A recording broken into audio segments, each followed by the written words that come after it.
आज 10 अगस्त 2025 है। कल हमारे यहाँ इस देश में रक्षाबंधन का बहुत ही महत्वपूर्ण पर्व बीता। रक्षाबंधन भाई और बहनों के बीच एक बहुत ही सुदृढ़ीकरण का सिद्धांत है जो सदियों वर्ष से पहले चला आया और जो कि वेदों में हमारे यहाँ उपनिषदों में बताया गया है, रामायण में, गीता में भी इसका वर्णन किया गया है। भाई और बहन के बीच यह संबंध बहुत मजबूत होता है।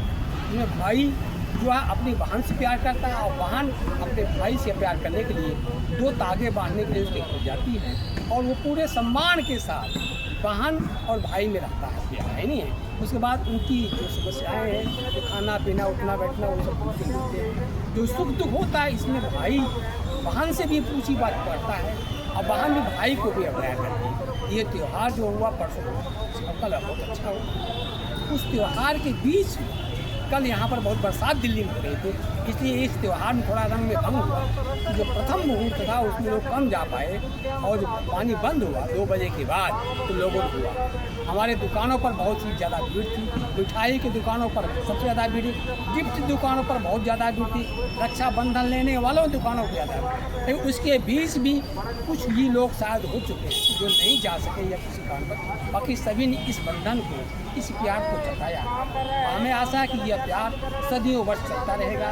आने वाली पीढ़ी को भी हमें इसे सीख लेनी चाहिए कि हम इस परंपरा को अच्छी ढंग से बनाएं और अपने परिवार को, समाज को, राष्ट्र को इससे अच्छी सीख दें जिससे विश्व में हमारी जो भाई बहन का, स्त्री पुरुष समाज का वह बंधन जुड़ा रहे। इसके बाद अभी जस्ट 4-5 दिन बाद हमारे देश का एक राष्ट्रीय पर्व आ रहा है, 15 अगस्त।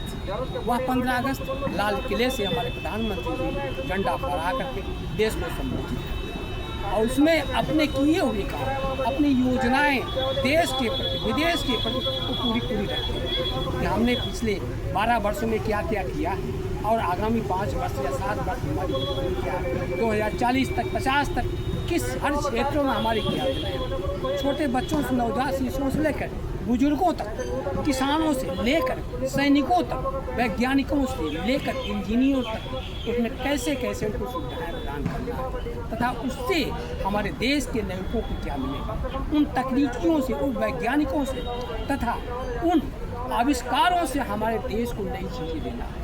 इसलिए प्रधानमंत्री जी की जो तैयारियां हैं वो डीप चल रही हैं। हमें आशा है वो अपने उस विषय में लाल किले से झंडा फहराने के बाद देश को संबोधित करेंगे। देश को संबोधित करके देश में एक नई जागृति लाएंगे, देश के अंदर एकता, अखंडता, विश्वास ये बना रहे। जो लोग गतिविधियों से गलत है उनसे कहेंगे कि वह आप रास्ता छोड़ें और अच्छे मार्ग बढ़ाएं, देश के विकास में, विश्व के विकास में अपनी भागीदारी दें, जिससे पूरे विश्व को एक नई ताकत मिले। अभी विश्व में भारत पहले नंबर पर जनसंख्या है, उसी तरह से हमारे विकास में भी नंबर 1 होना चाहिए ताकि विश्व कंट्री को लोग समझें कि जनसंख्या में है तो हर क्षेत्र में। और इसका सबसे बड़ा उदाहरण अभी पिछले दिनों जो हमारे जो शुभम शुक्ला ने काम किया हुआ है उसी की तैयारियां और तेज चल रही है। गगनयान की तैयारियों में उनकी भूमिका क्या होगी, भारत सरकार उसमें कितना सहयोग करते थे और उपग्रह द्वारा वो आसमान में जा करके वहाँ पर अपनी चीज़ें करना चाहिए। इस तरह से हमारे देश के अंदर हर वर्ग को एक साथ जोड़ करके एक बंधन के सूत्र बनाना है तब उसी को आगे बढ़ाना है। इसी तरह से चलती है। हम चाहते हैं कि हमारे बीच निरंजन जी हैं, ये अपनी कुछ बड़ी रखें। निरंजन जी नहीं हो गया बस।